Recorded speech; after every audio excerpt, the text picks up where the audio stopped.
Okay, we'd like to start this webinar. Thank you for coming today. This seminar is the mythology of the present Fabra and crafting contemporary games. This presenter is Víctor Navarro-Remesal Beatriz Pérez-Zapata. They are from Spain. And I'm looking for this presentation and this keyword, the beast and the game. I can't imagine what kind of today is that. And we presented presentation and we'd like to make a short break after your presentation and. If possible, we'd like to go to some kind of izakaya restaurant after this presentation. So, if you want, if possible, please do the seminar. Okay. If you're ready, presentation, please start. Is it okay if we remove the masks, or should we keep them on? It's up to you. Okay. And if you don't mind, because we, as Susan said, we are far from you, and we have 4 vaccines and everything. So, and we had COVID once, so 5 vaccines in our bodies. It'll be easier to project the voice and for you to understand what we're saying. Is it being recorded already? Because I tend to forget these things, and I always. Like to remind it. Thanks a lot for being here. That's a lot of people, Beatriz. Yeah.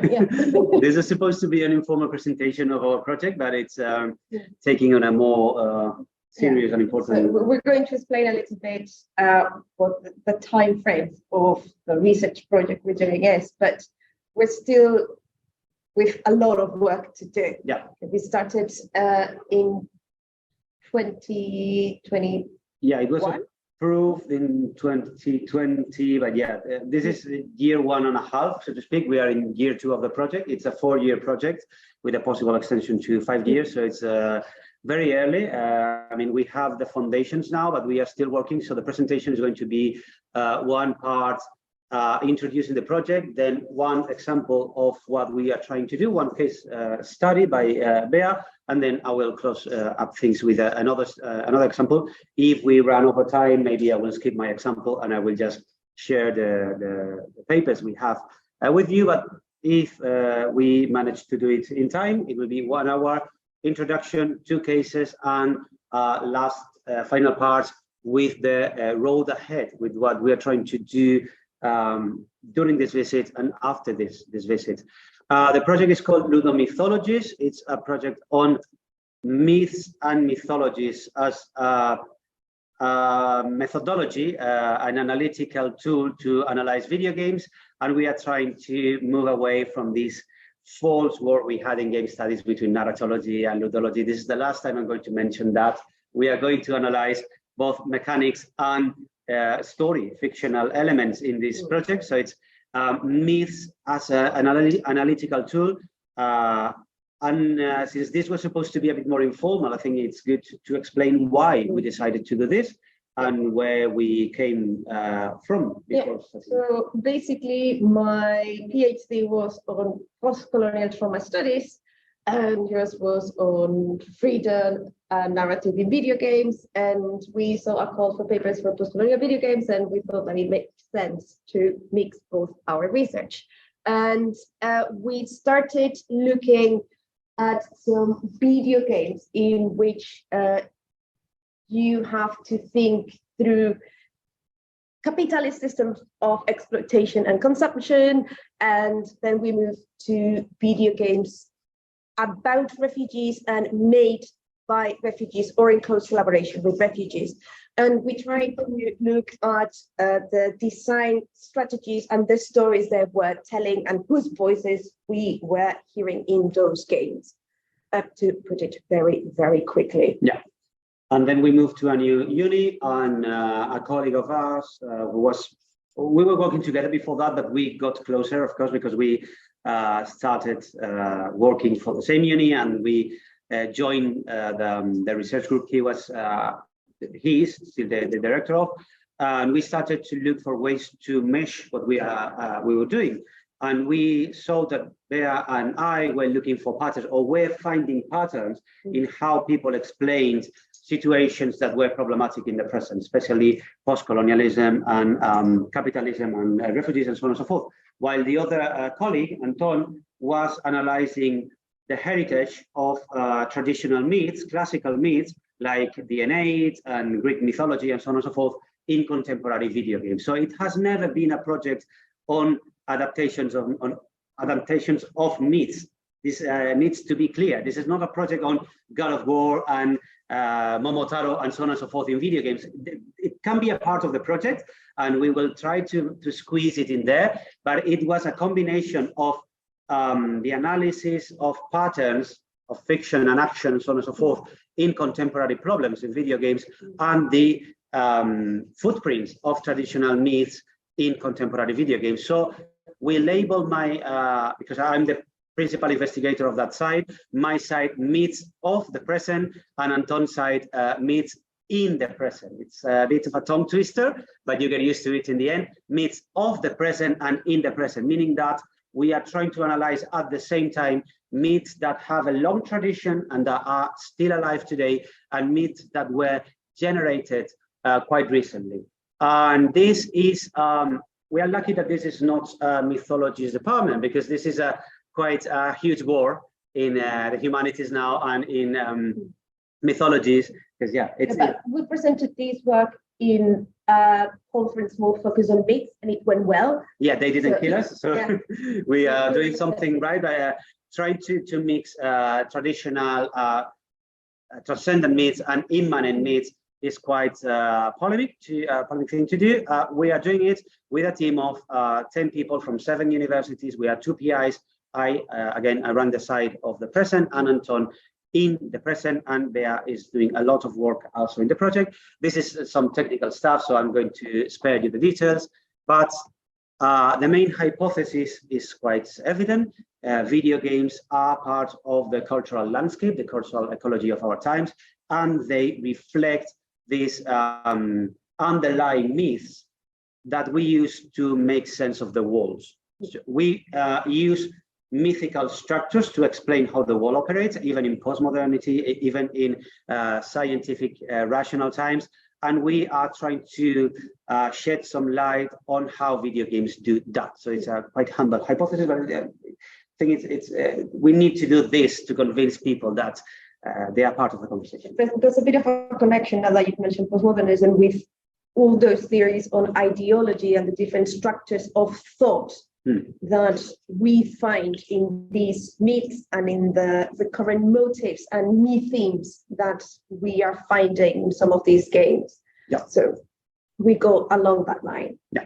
And it's basically a project of the humanities, of culture, and we were very lucky to see this funded by the government. You know that the humanities are not that well loved today, so we just went for it and we got it. So the main actions that we are going to do is establishing a conceptual and practical state of the art. We have that already. We have a report, 70 pages document on myths and the study of myths, and we had a seminar with experts, and we went to that conference. We brought the experts to our uni, and we made some tweaks and changes, but it's quite solid. It's a good foundation to, I mean, I'm starting to feel confidence in the way we understand myths and mythology. Yeah, that report is going to be published in open access. Yeah, in Spanish, but Google Translate is our friend, and Spanish is not that hard to read if you go to Google Translate. And now we are moving to phase 2 and phase 3, which are going to be quite in parallel: the analysis of communities and media reception, pretty much reception, and the analysis, the textual, ludological, ludofictional analysis of games. And this is where we want to hear your opinions. We want to see what you have to suggest, because we are starting to do pretty much that. And in the end, of course, there will be dissemination and so on and so forth. But this is more to convince the funders than to convince the ministry than to explain the project here.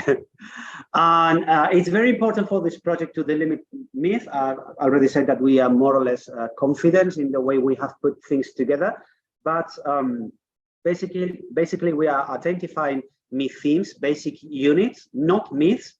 First we go for myth themes, like a main idea, and a myth will be a network of myth themes, like you have the, I don't know, the protector, and you have the foreigner with evil intentions, and you have the kingdom to be protected, and so on and so forth, and they are woven in a mythical structure. But the basic unit will be the myth theme. The basic idea will be the myth theme.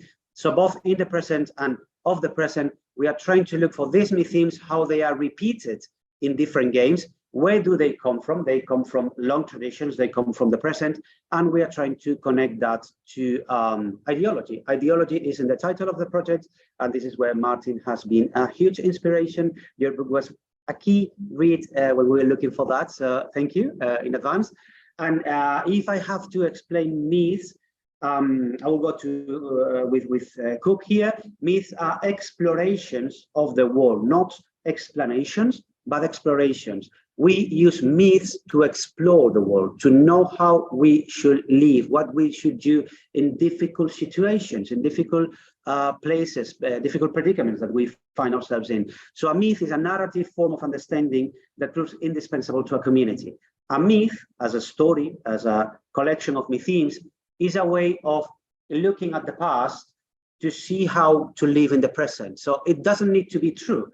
I mean, in postmodernity, we understand myths to be false ideologies, false beliefs, folklore, and we are trying to make myths glow in that sense, make myths be as important as, appear as important as they are in our understanding of the world. For example, Bea and I are studying the myth theme of the border, and nowadays, no one will dare to question borders as an idea. You can be against closed borders, you can defend open borders, whatever, but the idea of borders is a way to understand the world. And it's not a natural element, it's a man-made social element. So that's how myths operate.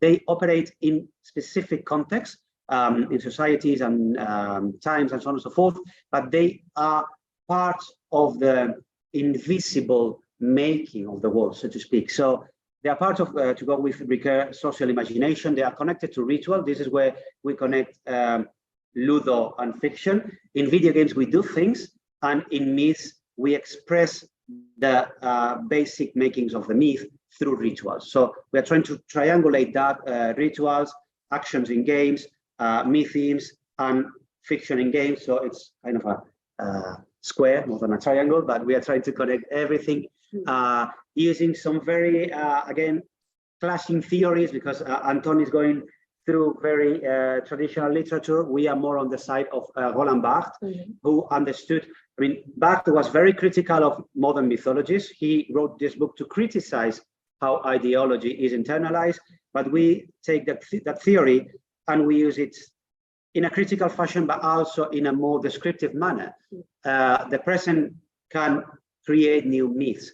New connections can be made, new myth themes can arise, and myths and myth themes can be born in a specific context, and they have the power to explain that context. So there's a lot of debate on whether these myths are explanations or concealment of ideologies, but we think that the present time can create modern mythologies and modern myth themes, and we have to look for that. So I hope that more or less makes sense. If not, we can try to expand it later. But for Roland Barthes, myths and myth themes take the form of the appearance of naturalness. They appear to be natural. No one questions them. So that's very important for the project. One example, maybe this is a provocation, but I'm writing a book on Zen modes and slow gaming on the side because I was not busy enough. And this is a very good example, in my opinion, of a contemporary myth theme in the Barthesian sense. And this is not my analysis, but I'm going with what Yamada Soji wrote on Jürgen Herrigel's book, The Myth of the Zen in the Art of Archery. Yamada Soji here argues that this book was origin of a new myth. It was written to explain something from the present with the appearance of a long tradition of wisdom and so on and so forth. But it was very idiosyncratic. It was not the collection of a tradition. It was a new myth, and it was internalized by the West. And then in return, it was translated into Japanese, and Japan has absorbed the myth of Jürgen Herrigel's Zen in the Art of Archery, which gave way to, for example, people like Paulo Coelho, which I don't really appreciate that much. So we need to be critical of how these things are born. And nowadays, it's a way of explaining archery in Japan and Japanese archery in the West. And it's a way of explaining spirituality for many people that are not, they don't consider themselves to be religious, but they see themselves as spiritual in the West. Spiritual but not religious is a profile in places like the United Kingdom. And many of these people read this kind of books. So that's a good myth to illustrate the Barthesian take. It's supposed to be 20 minutes, so we are on time. To explain the myth of the present, here's a few examples, things that we have identified that came up in our times, like the idea of the anti-establishment cult. We have written on that, how fighting power. Another Pérez, by the way. Yeah, that's not you, it's Pérez La Torre, and you're Pérez-Zapata, Oliver Pérez. We wrote a paper together before the project on how video games romanticize fighting the system. Watch Dogs and Assassin's Creed, the Pirates 1, and so on and so forth. They have a very romantic figure in the rebel, but they are not anti structures of power. They are identifying and they are exploiting the imagery of social upheaval. Collapse is quite different from apocalypse. Survival of the fittest, that's the foundation myths of our time. The singularity, this is a Frankensteinian idea that has taken on a new shape. So that's more or less the kind of myths of the present that we are trying to explore here. Your book here, thanks a lot again.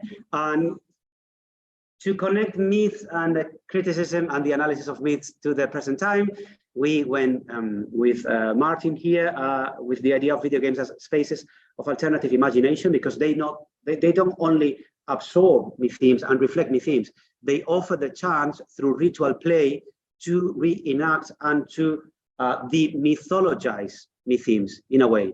So it's not that games are made to be demythologizing, it's that they offer the chance to see things in a different way, under a different light. And we are also going with the definition of ideology by John Bales in Ideology and the Virtual City, of ideology as a set of unwritten guidelines in the background of social life. So again, this is a project to analyze how video games participate in culture and how they can reveal, through careful analysis, myth analysis, these underlying invisible structures. So this is more or less the explanation. I have already explained the idea of the myth theme, the fundamental unit, following from Lévi-Strauss and from the next book, Gilbert Durand.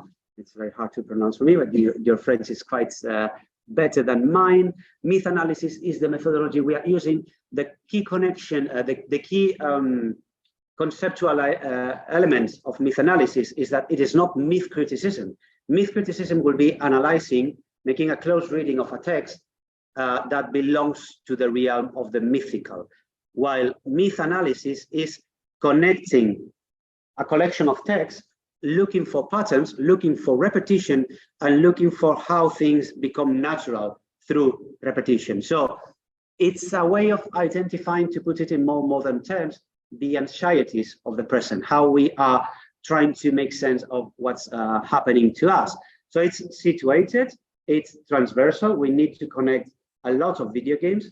We should ideally connect these video games to other forms of culture, but that's going to be quite hard to do. So it's focused on video games, but this could be a media mix project with movies and manga and so on and so forth. And last, in this first chapter, we have already some guidelines to identify the corpus. We are going from 2008 to the present, because we are going to analyze the present moment as an inter-crisis moment between the 2008 Great Recession start and the COVID crisis and the Russia's invasion of Ukraine crisis, and all the crises that we have now that make our times very interesting for future historians. And we are doing a literature review that you have done mostly, and we are trying to identify the most important games of these times, but we don't need to just focus on games that were successful commercially or critically. We are looking, for example, for idle games that are sometimes forgotten, but that reflect structures like the myth of infinite growth. So any ideas that you have are going to be very useful for this course. So this is me, and now your part. Yep. So what I'm going to do now is to focus on this train as a game that is going to exemplify myths of trauma in the present, how we deal with certain aspects of mental health, etc. I'm not sure if any of you have played it. Okay, so basically you have two games. Maybe you can buy this select package, not selling it, but one of the first things that I wanted to do is to give you a brief overview of trauma studies in general, because this is a discipline that came out of ethics, of that ethics turn. And then there was massive increase of trauma publications around the 1990s. I've not even mentioned Freud here, but the guy's there. And what happened here is that we started to get some common definitions of trauma as that which cannot be talked about, that is in that in-between space between knowing and not knowing, because we know it somewhere deep, but we cannot really express it. And it has come to be this idea of an event that we need to overcome, and that we will often overcome by narration, okay, by being able to talk about it, and particularly with some key narrative structures such as fragmentations, a lot of flashbacks, going back and forth, a lot of ellipses, etc. And we also have this idea of trauma, something that escapes understanding. That's Laura Brown, and very much connected to Caduth's idea. We also have this idea of vicarious trauma, the trauma that people listening or experiencing trauma secondhand are taking in that trauma as well, and seeing some symptoms of the trauma that they are approaching in some way or another. And one of the most interesting things, for me at least, coming from cultural studies and literature studies, was this turn again to look at trauma from a more cultural and social perspectives, and thinking about the ways in which we have to situate ourselves as researchers and as just people living in a world that some will say is saturated with trauma. And the idea here as well moved then to post-colonial trauma, and seeing the ways as well in which particular trauma theories were being transported into certain countries, into certain modes of thought that were not really fitting, and that in turn became a sort of colonization again of thought and healing, etc. And it also exposed how this idea of trauma did not travel well to some places in which they accepted suffering just as part of their daily lives. And some people are like, no, that's trauma. What you're experiencing is trauma. We can debate it. And then more recently as well, we have this idea of trauma as connected with neoliberal violence and with the system in which we are living. And the idea of Michael Rothbard implicated subjects as those that do not directly inflict trauma, but may participate at a distance in some way. So by doing a particular action, and this is perhaps like going to The Good Place. If you've seen the TV series, like, okay, so today I am buying this phone, but that phone has been built by people who have been exploited, or people that may have committed suicide at some point in some horrible factories, etc. Right? So that idea. And in this train, going back to the game, what happens is a clear division in between the two games. So in the first one, we are seeing the protagonist, which is Price, which basically is the messenger for a company that evicts people from their homes. And he has some doubts about it, but he just goes for it because he wants to secure a fixed position at a firm. Okay, and the game is basically a survival terror game in the definition that Perron gives us. And we have a lot of gory elements. There's a lot of fantasy escapes. We have monsters. We have the ghost of his parents as well, acting as this form of conscience that he's going to continuously ignore throughout the game. And some of the people that he evicts will come up proleptically as ghosts as well to haunt him. And this game, sorry for the spoiler, ends with his suicide attempt. So because some years after the time of the game, we find him at a complete loss. So he's just in the same old building. It's very creepy, and he has lost his job, and he feels very, very guilty about what he has done. And on the second game, what we find is a process of introspection in which he is inhabiting a sort of limbo, and he's going to have to confront the personification of several affects or vices, okay? And he's going to have to look backwards in order to reconstruct himself. So this is a more or less explanatory table comparing the two games. And the first game also starts by the admission that when he accepted that job, he basically lost his humanity. So he knows he's selling his humanity in doing what he's doing. And the second game is mostly focused on parental loss and the fact that he starts to remember the loss of his parents in an accident when he was very, very young, and the fact that his parents went bankrupt in a business they were carrying. I think it was a cafe, or I cannot remember now, but there was that event as well that I think he tries to overcome constantly in the game. And the first game shows us a lot of moral ambiguity in the behavior of the protagonist, and then the second just moves to just remembrance and this idea again in trauma that we have to go to the past and that there's going to be this constant back and forth movement. And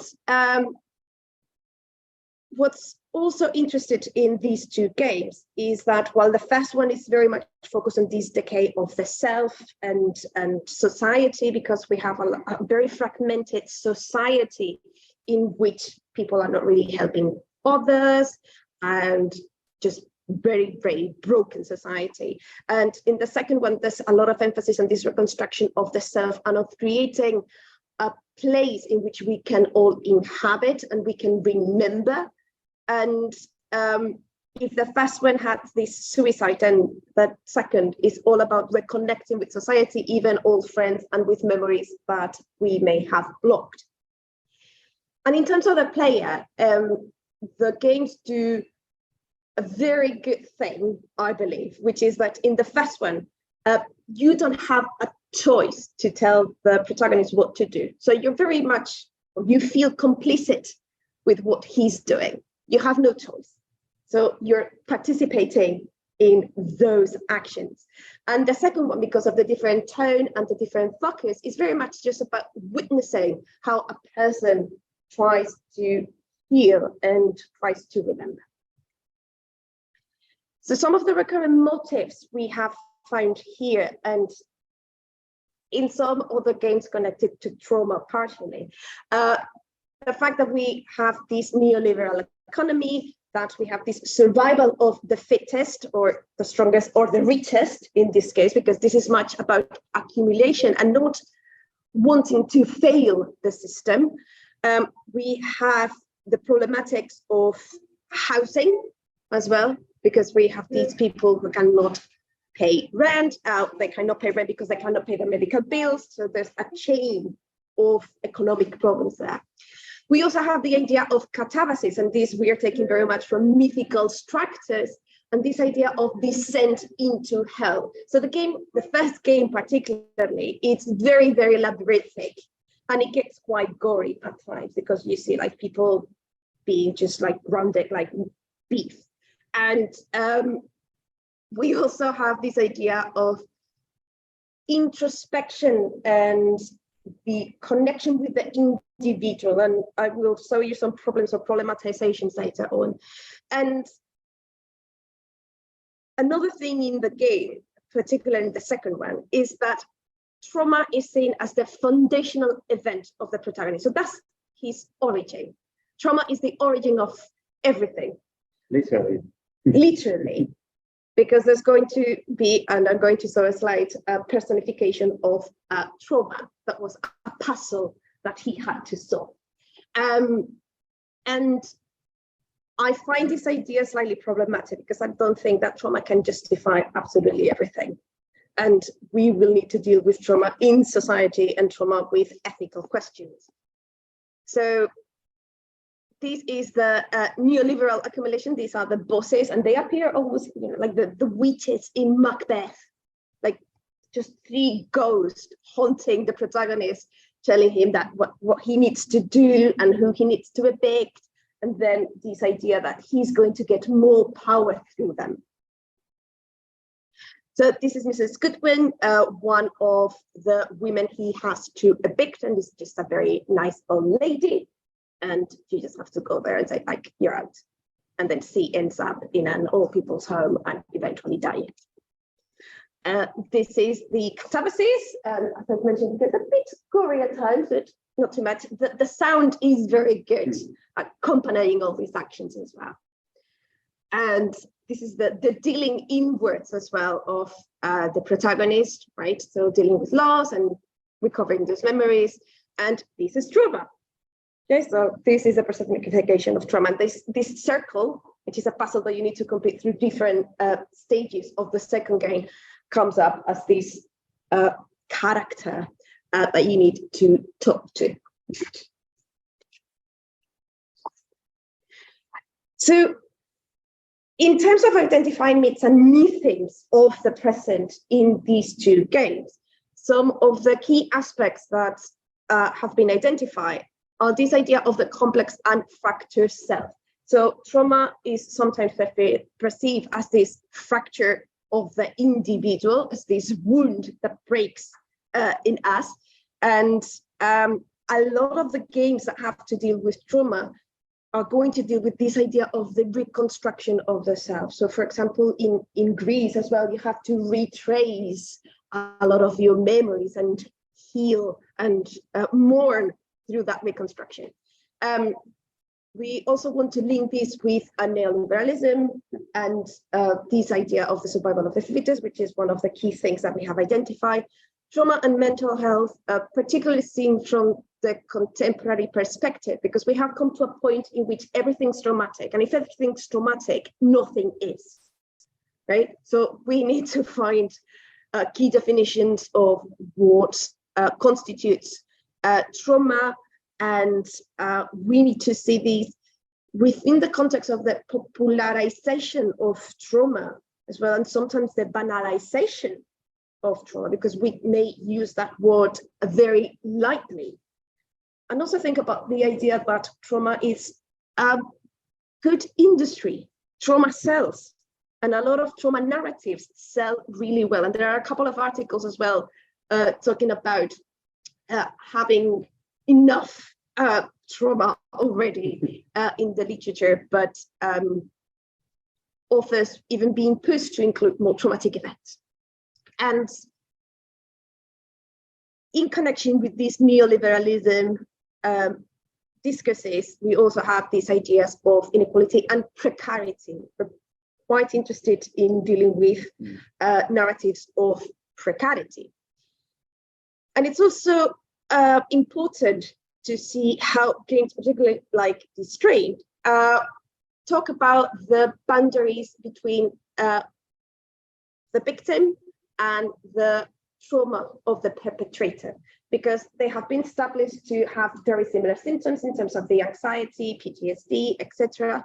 But these are very problematic definitions and constructions of trauma that are being currently analyzed. And for example, we know that Price in the first game does something very wrong. And one of my problems with the second game is that it somehow justifies his actions. Okay, so you had some loss. And because you had some loss, you were doing all of those terrible actions to other people, even though you had a clear conscience in the figure of your parents' ghosts to guide you a little bit along the way. And the idea of the complicity with evil along those lines, and the idea of choice as well in the games and for the players, and how we become complicit and how we interact with these characters as well. And these are some of my problems or problematizations of trauma that I think I've already hinted at. So the first one is the emphasis on individual trauma. So there has been a lot of emphasis on the self, on individual trauma, on individual events. And this is also linked with the idea of the contemporary self, just like very focused on the ego, right? To say that, so this is me, this is my world, and this is just happening to me. And we need to move towards the collective. We need to start thinking about our relationships with others, right? And the problem with this idea of constructing the self through trauma, I think it's also problematic because we cannot only be identifying as traumatized, okay? Because that's going to imply that we don't have a lot of agency in what we do, and we become just passive subjects. And I also want to deal with this idea of suffering and trauma as differentiated aspects, and introducing the idea of class, because those people who are suffering a lot at some point may classify that suffering as trauma, but that may be when they can afford to do so and when they have access to particular sources. And the idea of choice as well, I want to explore that more philosophically through Sartre's idea of bad faith and the fact that we do have freedom in our choices, right? And seeing how we can connect that with agency. And as I was mentioning before, some of the problems I find is the sort of atonement that may come from trauma. So, okay, so I'm traumatized, so I can be a complete jerk, apologies. And here as well, and connecting to the mythical structures of thought, I think that we have come to accept the structures of trauma because it has been so much popularized and we know how it works. We have very clear symptoms and a lot of people just self-diagnose at times. So seeing how these have infiltrated popular culture as well, it's very much interesting. And another aspect that is connected to this game, and I was mentioning this as well, is the politics of grieving and how in our capitalist society, a person that is grieving is not a productive one. So basically grief sometimes is reduced massively in terms of how it spreads through time, and it's embedded in these systems of production, right? And these are my problems with trauma. And as we said, these themes and myths need to be connected in a network, and we have identified that, as you said, this train is part of a tradition already. It's following from Silent Hill 2, for example. Mm-hmm. For me, that will be the foundational moment where the fractured self and the catabasis come together for a certain idea of the whole of video game. And you have said the catabasis and the modern idea of trauma and fractured self.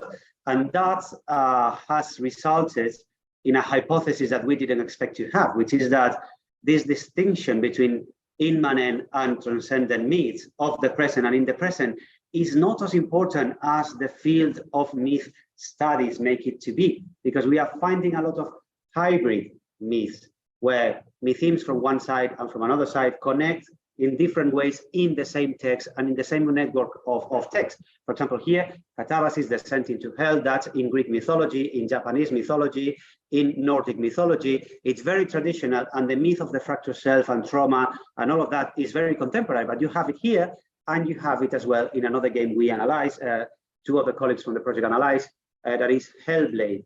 Hellblade and Destroy have basically the same set of mythemes, the fractured mind and the catabasis or descent into hell to recompose that mind.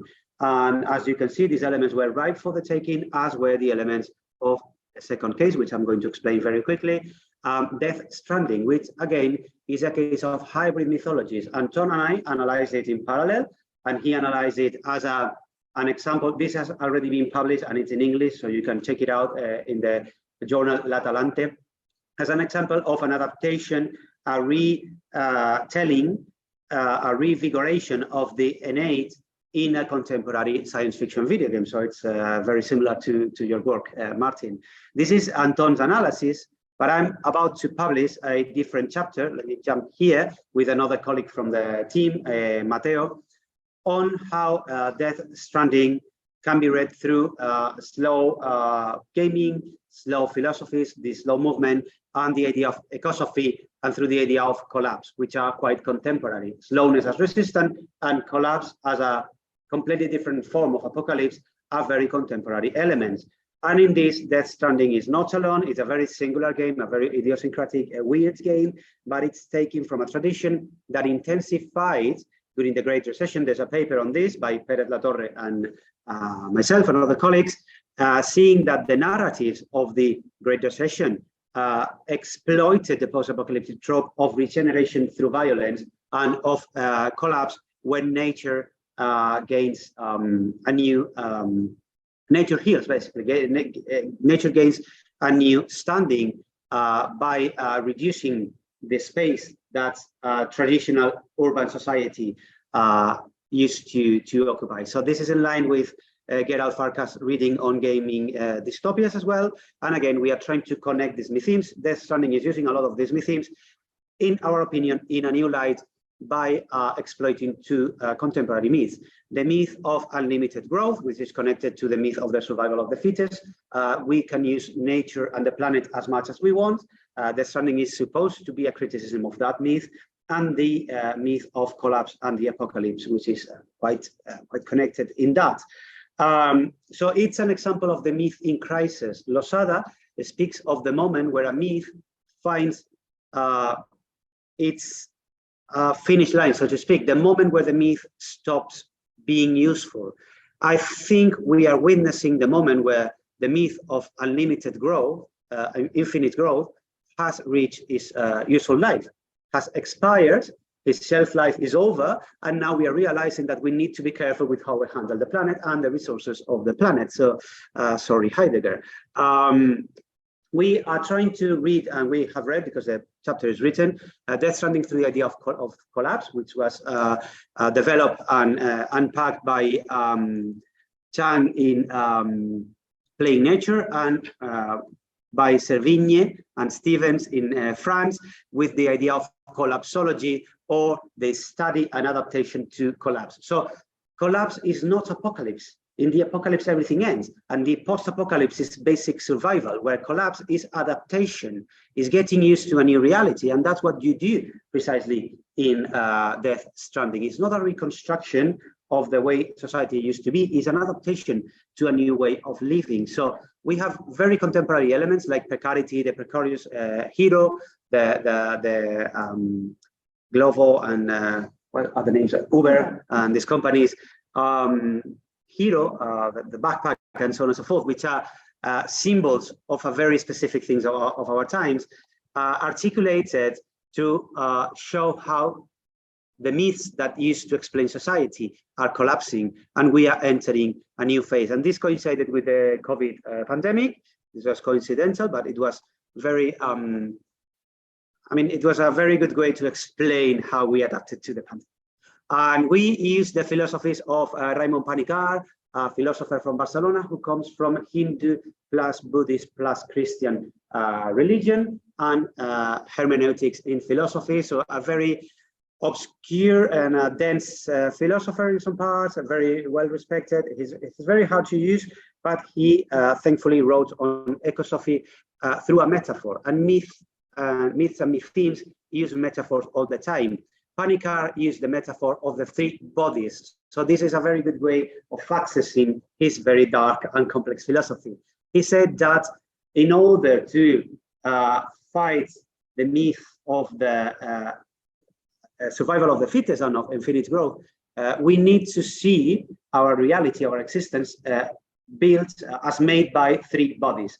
Our physical body, the body of society, which again is going back to the idea of the body state in the Middle Ages, of the body nation and the very Middle European idea of the state as a body, society as a body, and nature as a third body. This is not New Agey, it sounds New Agey, but it's very philosophical in the way it connects through a network of interdependencies, how we live in the world. So if we read Death Stranding through this lens, we can see that everything is out of balance in this game. The body is broken, illnesses are weird, the way we are born, becoming in the world, entering the world is very weird.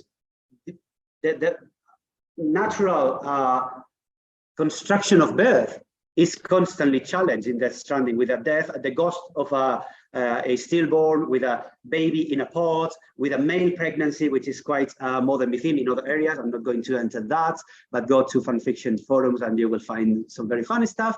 And that affects societal networks. People are anarcho-capitalism at best, capitalists at best. The networks have been broken, and this has connected to the way the physical landscape has been broken. Traversing the world is very hard, and you have a very interesting text on that, because the rules of traversal have been appended.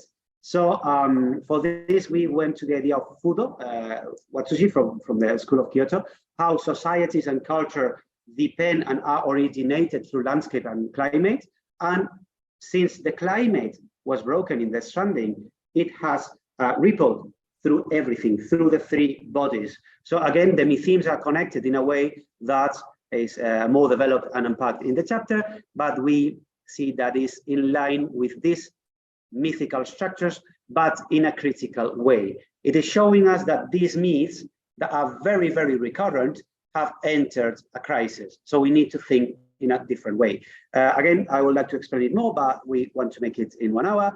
I can send you the chapter since it's already corrected and ready for publishing. So the way ahead, we are doing this kind of analysis while trying to analyze. We discussed with Susanna the other day and with Martin a couple of weeks ago, how to analyze communities and how to identify through memes, YouTube comments and hashtags and so on and so forth, how people are discussing the contents of games, and without even realizing it, they are bringing myth themes to the front. Memes are a way of explaining, as is trauma narratives, what we are understanding reality and society to be. So that's phase 2, and in parallel, it's only phase 2A and phase 2B, but that was too complex, so it's phase 2 and 3. Phase 3 is purely game analysis. So we are doing that. We are writing together, but you are leading an investigation on Brexit in video games and the mythical structures that gave rise to Brexit, and how games are discussing Brexit, but they are not challenging the myth themes and the myths of Brexit. Not Tonight, Watch Dogs Legion, and so on and so forth. There, some VPN came up. Right. And we are also looking at, for example, nostalgia in Japanese video games, the games by Gagex on smartphone, some of my favorite games of the moment, idle games about traditional businesses in Showa Japan, in late Showa Japan, games about nostalgia and games that are nostalgic in themselves. So we are seeing that nostalgia and the idea, for example, of Furusato are mythopoeic or mythopoetic elements. They are elements that create mythical structures. So we are analyzing that. Gadgets, Brexit, working games. Hataki UFO, part-time UFO is a game that creates an understanding of part-time jobs as something that's part of the way you have to live in society. We are looking for more games about working. So if you have any idea, we will be very happy to see them. And these are the conclusions we have by now, and they are not really conclusions since we are in year 1.5. But this is what we have seen, that myth-themes are recurrent in games as much as in other fictions. They are used beyond the pattern update of classical myth, meaning that myth-themes and myths are present in video games beyond God of War and, I don't know, some adaptation of folklore, Sakuna for the Nintendo Switch. They are part of how we read the world. They are explorations of the world. They are not closed explanations. And something to remember from cultural studies. Popular culture is made of tensions and contradictions. So we expect to find this kind of contradictions. This is not a project to argue that video games can save the world, or they can save how people see the world, and they can create and give way to a new world. These are just ways to find these contradictions in popular culture, find these tensions between what someone's trying to say, what people are saying with this text, and what ideas are underlying that we don't accept, that we play with, so to speak. So this is our main take. I don't know if you have anything else to add, Beatrice? No, just I cannot remember who was that, but just the idea of culture being the stories we tell ourselves to understand the world that we're living in. I think that fits in very much with what we're doing with myths in the project. So yeah, that's it. So that's it. And phase 2, some games we are studying at the moment. I have already mentioned them. Suggestions, recommendations, questions. Thank you. Thank you very much for listening.